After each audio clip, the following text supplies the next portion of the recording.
नमस्कार दोस्तों, आपका बहुत स्वागत है हमारे नए एपिसोड में। आप सुन रहे हैं इतिहास की बातें पॉडकास्ट और मैं यानी सुरेंद्र आपका स्वागत करता हूं। इस नए एपिसोड में हम दोस्तों 3 बहुत महत्वपूर्ण पहलुओं पर बात करेंगे। पहले हम बात करेंगे गुप्त साम्राज्य के 2 महान शासकों कुमारगुप्त और स्कंदगुप्त का, जिन्होंने साम्राज्य को नई ऊंचाइयां दी और विपरीत परिस्थितियों में साहसपूर्ण सामना किया। इसके साथ ही दोस्तों हम चर्चा करेंगे कदंब डायनेस्टी की, जो दक्षिण भारत में उभरने वाला एक महत्वपूर्ण शासक वंश था। यह वंश गुप्त साम्राज्य के समानांतर अपने क्षेत्र में शक्ति और संस्कृति का केंद्र बना। साथ ही दोस्तों हम ये भी जानेंगे कि इनका हमारे इतिहास के सुनहरे पन्नों पर क्या महत्व है। दोस्तों, इस पूरी यात्रा को और अधिक रोचक बनाने के लिए मैं कुछ सवाल पूछूंगा और हम इस एपिसोड में उनके उत्तर तलाशेंगे। तो दोस्तों, पहला सवाल कुमारगुप्त से लेकर है। तो कुमारगुप्त का शासनकाल गुप्त साम्राज्य के लिए क्यों महत्वपूर्ण था और उन्होंने कौन सी उपलब्धियां हासिल की? दोस्तों, इसका उत्तर तलाशते हैं। तो कुमारगुप्त ने लगभग 414 से लेके 455 ईस्वी तक शासन किया। वे चंद्रगुप्त द्वितीय विक्रमादित्य के पुत्र थे और गुप्त साम्राज्य की स्थिरता और समृद्धि को बनाए रखने में सफल रहे। इनकी अगर हम उपलब्धियों की बात करें तो हम कम से कम 3-4 ऐसी उपलब्धियों को ध्यान रखें अपने एग्ज़ाम के लिए तो काफ़ी होगा।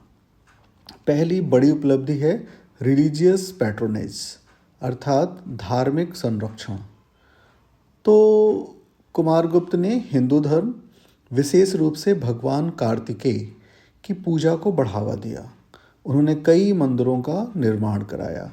तो दोस्तों ये याद रखें, भगवान कार्तिकेय को और अधिक पॉपुलर बनाने में, जनमानस तक पहुंचाने में कुमारगुप्त का काफ़ी बड़ा योगदान है। दूसरा बड़ा, अगर हम इनके बड़ी उपलब्धियों पर बात करें तो वो होगा नालंदा विश्वविद्यालय की स्थापना। तो दोस्तों इन्होंने अपने शासनकाल में नालंदा विश्वविद्यालय की स्थापना की, जो बौद्ध शिक्षा केंद्र का प्रमुख स्थान था। दोस्तों यह एक अद्वितीय शैक्षणिक संस्थान था जहां दुनिया भर के विद्यार्थी अध्ययन के लिए आते थे। और अंतिम उपलब्धि की बात करें जो बहुत ग्रेट उपलब्धि है उनमें, तो एक है अश्वमेध यज्ञ किया जाना। तो इन्होंने अश्वमेध यज्ञ किया, जो इनकी शक्ति और सार्वभौमिकता को स्थापित करने वाला एक आयोजन था। दोस्तों कुमारगुप्त का शासन गुप्त साम्राज्य के चरम युग का प्रतीक है, जब शांति और समृद्धि का माहौल था। दोस्तों अंत में ये भी जानना आवश्यक है कि कुमारगुप्त ने अपने शासन को कदंब डायनेस्टी को अपना सबऑर्डिनेट बनाकर पूरा किया। कदंब डायनेस्टी के बारे में हम इसी एपिसोड के अंतिम भाग में बात करेंगे। तो दोस्तों अभी हम बात करते हैं दूसरे गुप्त शासक का, और वो है स्कंदगुप्त। तो पहले सवाल से ही शुरू करते हैं इसकी चर्चा को। तो स्कंदगुप्त ने हूणों के आक्रमण का कैसे सामना किया और उनके योगदान को क्यों याद किया जाता है, इस प्रश्न का उत्तर तलाशते हैं। तो स्कंदगुप्त कुमारगुप्त के पुत्र थे और उन्होंने लगभग 455 से लेकर 467 ईस्वी तक शासन किया। इनकी उपलब्धियों को भी हम 3-4 बिंदुओं में याद रखें तो सबसे बड़ी उपलब्धि है इनकी हूणों पर विजय, विक्ट्री ओवर द हून्स। तो स्कंदगुप्त की सबसे बड़ी उपलब्धि हूणों के आक्रमण को पराजित करना था। यह एक निर्णायक युद्ध था दोस्तों, जिसमें उन्होंने गुप्त साम्राज्य की रक्षा की। तो पहली उपलब्धि आपको याद रखनी चाहिए, हूणों पर विजय। अगली बात अगर हम करें तो वो है उनके सैन्य कारनामों और शासन की प्रशंसा में जूनागढ़ प्रशस्ति और अन्य अभिलेख अंकित किए गए। जूनागढ़ प्रशस्ति के अलावा भीतरी प्रशस्ति भी एक महत्वपूर्ण डॉक्यूमेंट है इनके समय को जानने का। भीतरी प्रशस्ति ये उत्तर प्रदेश के डिस्ट्रिक्ट गाजीपुर में भीतरी एक स्थान है, वहाँ पर पाई गई है प्रशस्ति। और इस प्रशस्ति में उनके बारे में, उनके दान करने के बारे में और उनके बड़े सहृदय होने के बारे में, उनके कुछ विजयों के बारे में भी बताया गया है। इसके अलावा जूनागढ़ प्रशस्ति भी जो अभी मैंने बात की, इसमें बताया गया कि स्कंदगुप्त ने जो जूनागढ़ में सुदर्शन लेक था उसका रिकंस्ट्रक्शन कराया, इसका पुनर्निर्माण कराया। तो इस तरह से स्कंदगुप्त की कुछ उपलब्धियां हैं। इसके अलावा अगर हम इनके आर्थिक चुनौतियों की बात करें तो हूणों के आक्रमण और युद्धों के कारण साम्राज्य की आर्थिक स्थिति कमज़ोर हो गई। स्कंदगुप्त ने इन चुनौतियों का सामना करते हुए अर्थव्यवस्था को स्थिर करने का प्रयास किया।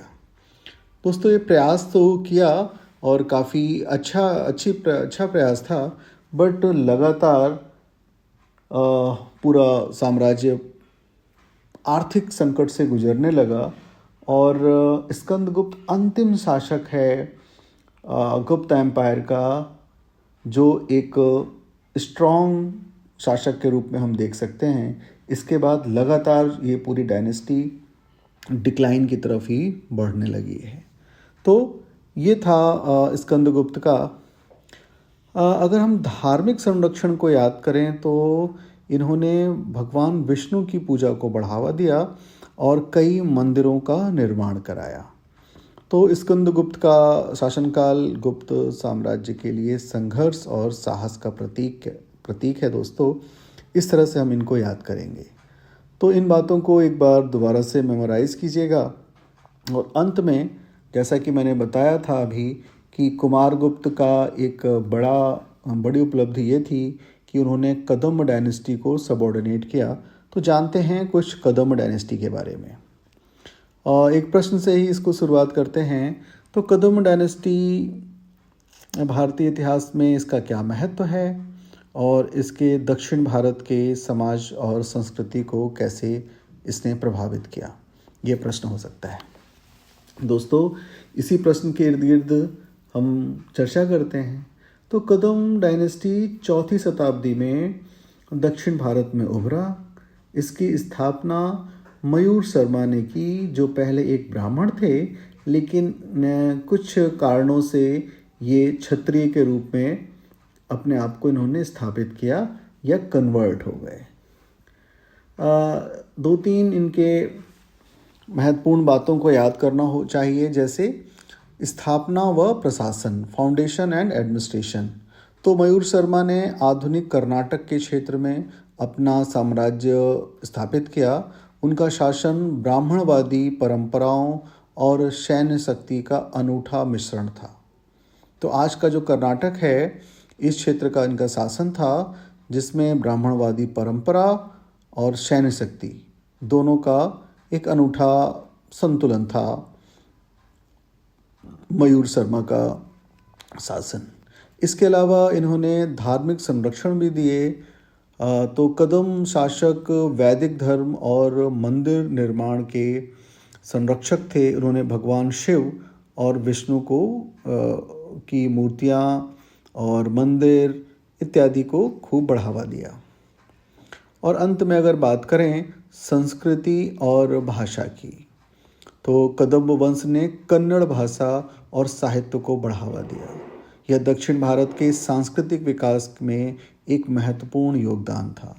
तो दोस्तों, इस प्रकार से कन्नड़ भाषा, बहुत सारे मंदिरों का निर्माण और उससे भी बड़ी बात ब्राह्मणवादी परंपरा और सैन्य शक्ति, ये 3-4 इसके बिंदु हैं जिनको याद रखना चाहिए। कदम्ब वंश का महत्व यह है कि उन्होंने दक्षिण भारत में एक स्वतंत्र राजनीतिक इकाई की स्थापना की, जो गुप्त साम्राज्य के प्रभाव से प्रारंभ में तो अलग ही थी। उनके प्रशासनिक और राजनीतिक जो नीतियाँ बनाई वह भारत में दक्षिण भारत के साम्राज्य के लिए बाद के लिए भी प्रेरणा बनी। लेकिन जैसा कि मैंने बताया दोस्तों, कुमारगुप्त ने अपने शासनकाल में इसे सबऑर्डिनेट किंगडम बना लिया था। तो इस प्रकार से जहाँ कुमारगुप्त और स्कंदगुप्त ने गुप्त साम्राज्य की स्थिरता और रक्षा सुनिश्चित की, वहीं कदम वंश ने दक्षिण भारत में स्वतंत्र शासन और संस्कृति का विकास करने का प्रयास किया।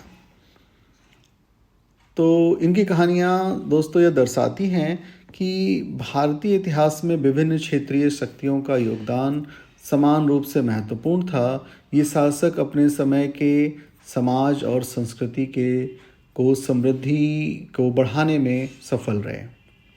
तो दोस्तों आज इतना ही। अगले एपिसोड में हम बात करेंगे हूण इन्वेजन की।